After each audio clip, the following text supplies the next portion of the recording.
আজ আমি সুজি দিয়ে তেল কাঁকড়া বানাবো, সুজি কাঁকড়া বানাবো, সুজি দিয়ে কাঁকড়া বানাবো।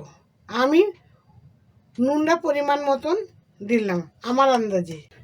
সুজি দিয়ে আপনি পিঠে বলতে পারেন, তেল কাঁকড়া বলতে পারেন। আমি তেলে ছাঁকবো তো তাই বলে দিলাম। চিনি দিলাম 200 গ্রাম। ওখানে 3টে এলাচের দানা দিয়েছি, মানে গুঁড়ো করে দিয়েছি। 2 চামচ অন্তর তেল দিচ্ছি, মানে এটা একটু লাগবে না বলে 2 চামচের মতন তেল দিচ্ছি। এই পিঠেটা একবার বানিয়ে দেখবেন, খেতেও খুব সুস্বাদু হয়, খেতেও খুব ভালো নরম। বানিয়ে একবার দেখবেন, পিঠেটার টেস্ট খুব ভালো লাগে। এতে কিছু বেশি পড়ে না। এখন আমি সুজিটা দিয়ে দিলাম। আপনারা একবার বানিয়ে করে দেখেন, কমেন্ট বক্সে জানাবেন আমার এটা কেমন লাগে ভিডিওটা। একবার বানালে বারবার আপনাদের বানাতে মন করবে। খেতেও এত টেস্ট হয়, এতে কিছু লাগে না। এখানে আমি আধা কিলো সুজি দিয়েছি। মিষ্টি আপনাদের পরিমাণ ইয়ের মতন দেবেন, আন্দাজ মতন। আমি আমাদের আন্দাজে দিয়েছি। কমও হতে পারে, বেশিও হতে পারে, ওতে কোনো লাগে না। কিন্তু এলাচটা জরুর দিবেন। এলাচটা দিলে পিঠেটা টেস্ট বাড়ে।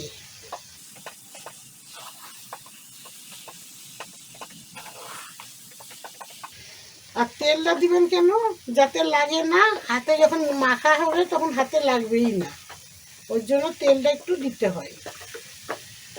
এটা আমার হয়ে গেছে 5 মিনিট মতন। এখন আমি ঠান্ডা করতে দেব। এখন আমি থালারাই তেল দিয়ে দিলাম ওটা মাখার জন্য। তো আমারটা একটু বেশি হয়ে গেছে, তো আপনারা দিতে পারেন, না দিতে পারেন, সেটা কোনো ক্ষতি হবে না। তো আমি একটু বেশি দিয়ে দিয়েছি তেলটা। এখন আমি এটাই ঢেলে দেবো। শক্ত হয়ে গেছে, এটাকে মাখতে হবে।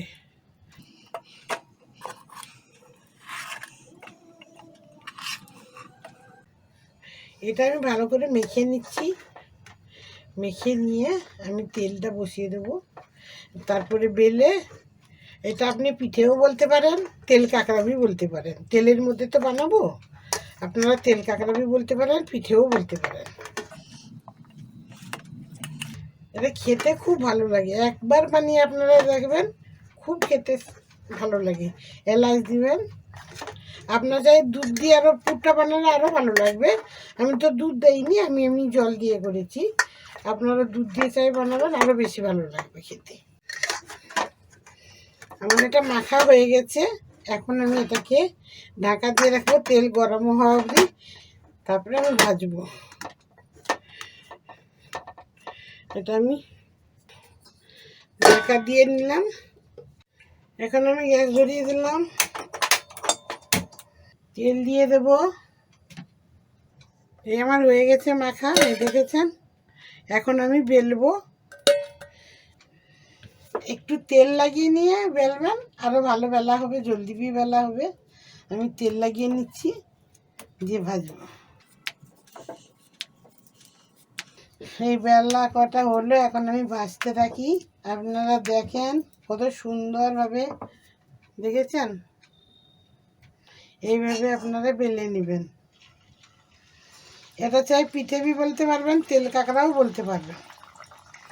তেলের মধ্যে বানাচ্ছি, সুজি, চিনি আর এলাচ, এগুলো সব দিবেন। আপনারা চাই দুধ দিয়ে পুরটা বানাতে পারেন। আমি তো দুধ দেইনি, আমি জল দিয়ে করেছি। এলাচ দিলে খুব গন্ধও ভালো আসে, টেস্টও ভালো লাগে, খেতে হালকা মিষ্টি লাগে। এখন আমি একে একে ভেজে নেব।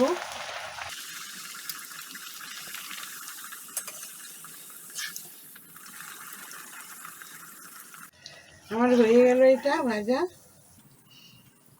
এরকমভাবে ফুলবে।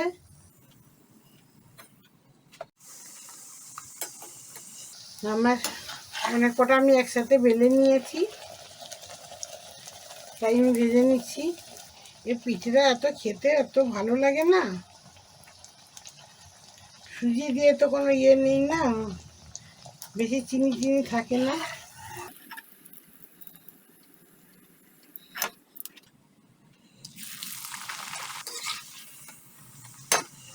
কত সুন্দরভাবে ফুলছে দেখেছেন?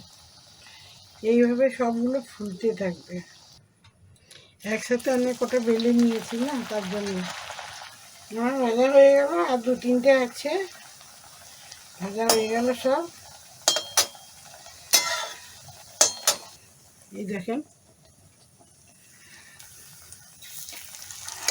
তেলে দেবো না, আর 2টো আছে, তেলে হয়ে যাবে। আমাদের আবার পুরা তেল থাকলে কেউ খেতে চায় না, তাই আমি তেল আর দেবো না। আর একটা আছে এটার পরে। আমার রান্নাঘরটা অনেক ছোট তো, তাই একটু বেলতে টেলতে অসুবিধা হয়, এই গ্যাসের টেবিলেই বেলি। ব্যাস আমার এইটাই লাস্ট, এটা আমার হয়ে গেল। ব্যাস আমার শেষ হয়ে গেল, এখন আমি গ্যাস বন্ধ করছি। আজকের মতন এটা শেষ। আমার তেল কাঁকড়া হয়ে গেছে, এই দেখেন কত সুন্দরভাবে। এমনি আপনারা বাড়িতে বানাবেন, খেতে তো খুবই ভালো লাগে। দেখেছেন কত সুন্দর লাগছে দেখতে। আমার তেল কাঁকড়ার ভিডিও যদি আপনাদেরকে ভালো লেগে থাকে, শেয়ার করবেন, কমেন্ট করবেন, লাইক করবেন। আপনারা আমার ভিডিওটা দেখার জন্য সবাইকে ধন্যবাদ।